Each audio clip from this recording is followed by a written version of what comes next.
Well, good afternoon, everybody. Your Excellency, ladies and gentlemen.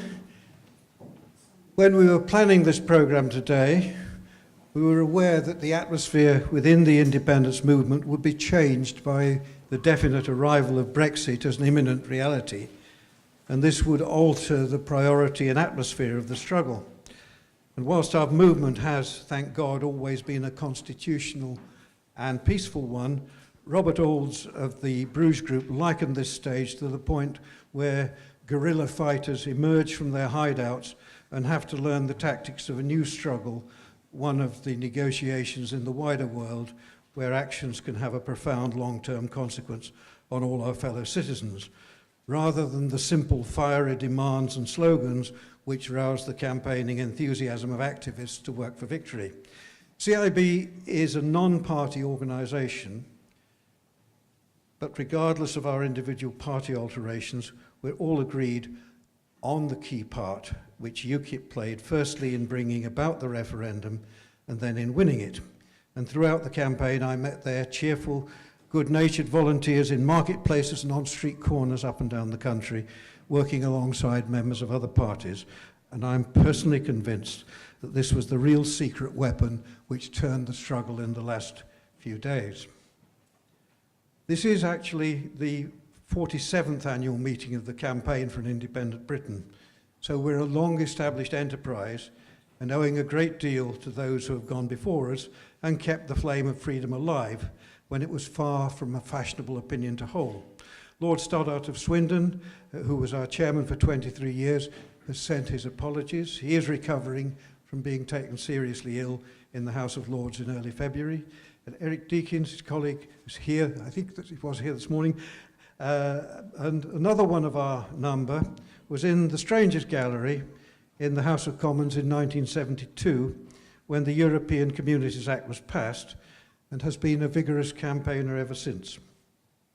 He is George West, our president, who has indicated that he wishes to stand down from service on our committee in the coming year.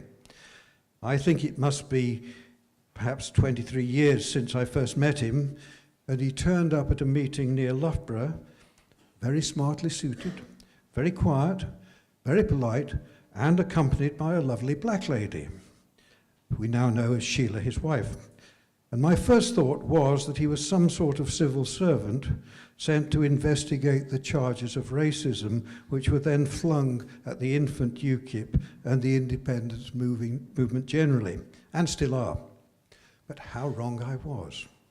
The quiet exterior concealed a human dynamo and a steely determination to get our country back, leavened by cheerfulness, good humour, and a sympathetic interest in meeting and helping people. He was and is quite relentless in his objectives, and it would take too long to enumerate all the campaigns, demonstrations, petitions, protests, wheezes and stunts in which he has led or participated. But I can say this, that I never knew a man with such a gift for turning adversity, whether political or personal, into opportunity. It stems from the fact that he never spares himself, always carries on regardless, and expects others to do the same. When he was taken into hospital for very serious surgery and treatment, it was only a few days before I received a phone call, "What are you doing about XYZ?" He used the experience of his cancer to found a support group for people with head and neck cancer, and this has now taken off and received fulsome support from Radio Leicester. And now that Brexit is on the way, he wishes to devote more time to this cause, and the NHS managers are going to realise just what they've got on their hands. So it is with sadness at the loss of his presence and energy in our councils, but with great pleasure, that I ask him to accept a small token of our appreciation of his service to our country's cause. Could you come up to the podium, please?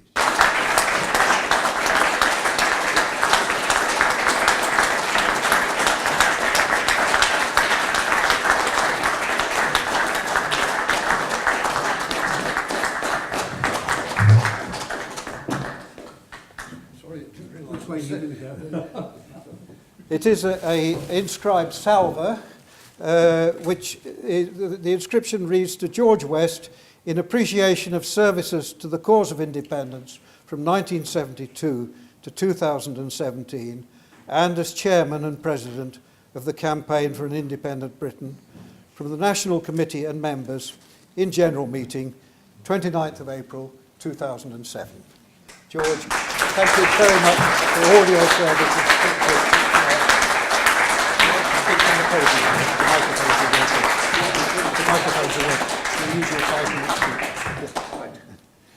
I'm overwhelmed. I wondered whether he was talking about me or someone else. It's a beautiful salver. Unfortunately, I can see my face in it, but nevertheless, thank you so much to everyone. I think Edward has just actually completed the first page of my little speech, so I won't dwell on what I want to do to help other people now suffering cancer. 1 in 2 people now have or can expect cancer. It's quite dreadful. Anyway, it's been a long haul since I sat in the House of Commons gallery and listened to Geoffrey Howe and Edward Heath that fateful evening when they took us into the common market by withholding terms of entry, suppressing Lord Kilmuir's report, and gaining a slender majority of 8 votes, thanks to the Liberal Party. Can't thank them enough. Well, at last, to my surprise, and to many people's surprise, and to the European movement's dismay, we're on course to leave the EU. I hope to see the day and to enjoy a street party celebration even bigger than the one I still remember as a little boy on VE Day in 1945. So when the history of Brexit is written, I dare say those who have popped up on the front line fairly recently will claim victory, as happened when we won the elected regional assembly referendum in the northeast of England.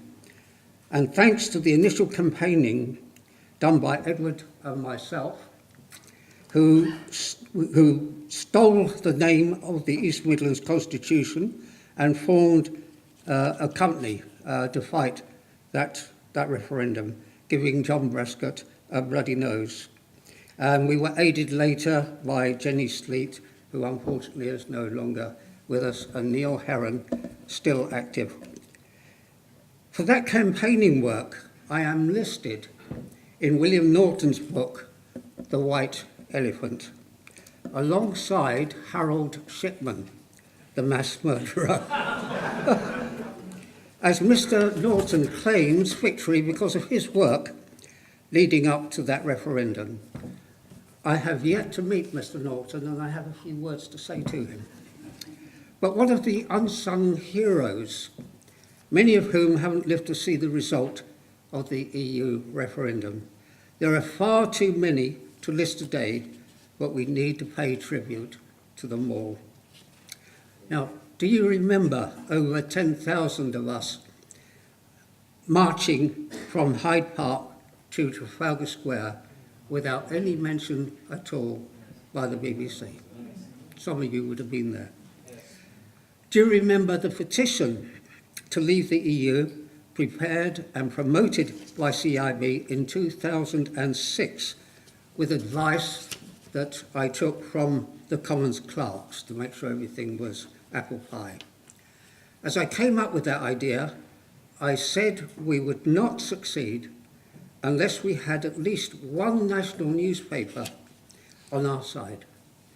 I wrote to the main national newspapers. Guess what?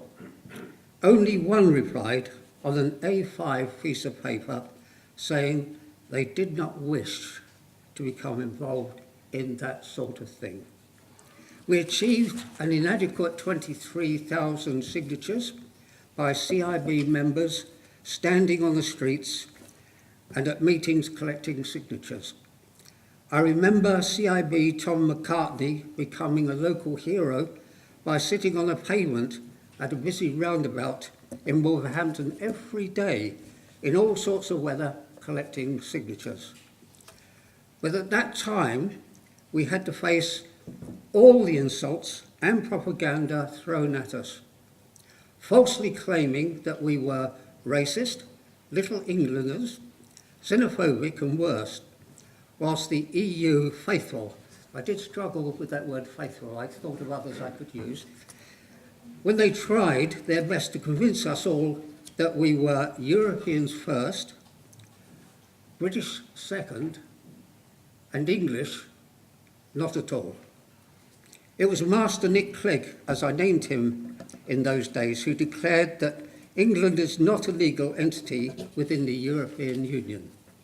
Mind you, what does he know, since at a public meeting in Leicester, he denied that a banana directive existed until shown a copy of Directive 2257/94 by Idris Francis. CIB's greatest contribution to last year's June referendum, the success, is that throughout the past 45 years, CIB has organised not only so many public meetings, but has published and distributed throughout the UK thousands and thousands of well-researched educational leaflets on a wide variety of EU-related problems. Our NHS nurses and post office leaflets being hugely in demand. Now, I pay tribute to CIB members Mr. and Mrs. Jim and Angela Reynolds, who are with us today, who for more than 20 years have turned their home into a warehouse to store our leaflets and to package and send them off day after day with an energy and dedication surely enough to make Amazon very worried about the competition. Since the days of Lord Beaverbrook, one newspaper has served us better than the others, and that is the Daily Express. I meant, it's at the back there, I forgot to bring it up, the souvenir edition, which I treasure. It was premature, they said, we've left. There's a little bit more work to be done. Edward tells me that he buys the newspaper because his wife Ellen likes to do the crossword. But I believe there's much more to it than that. We have reason to be grateful to the Daily Express journalists and editor over recent years, as well as our gratitude to other newspapers which have seen the benefit to circulation figures more recently by giving space to pro-Brexit news.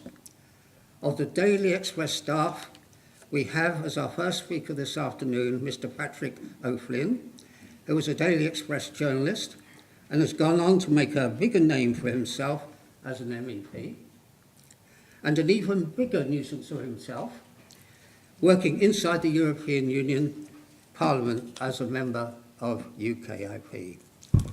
Patrick, the floor is now yours, and I ask everyone to give you our helpful thanks and welcome you.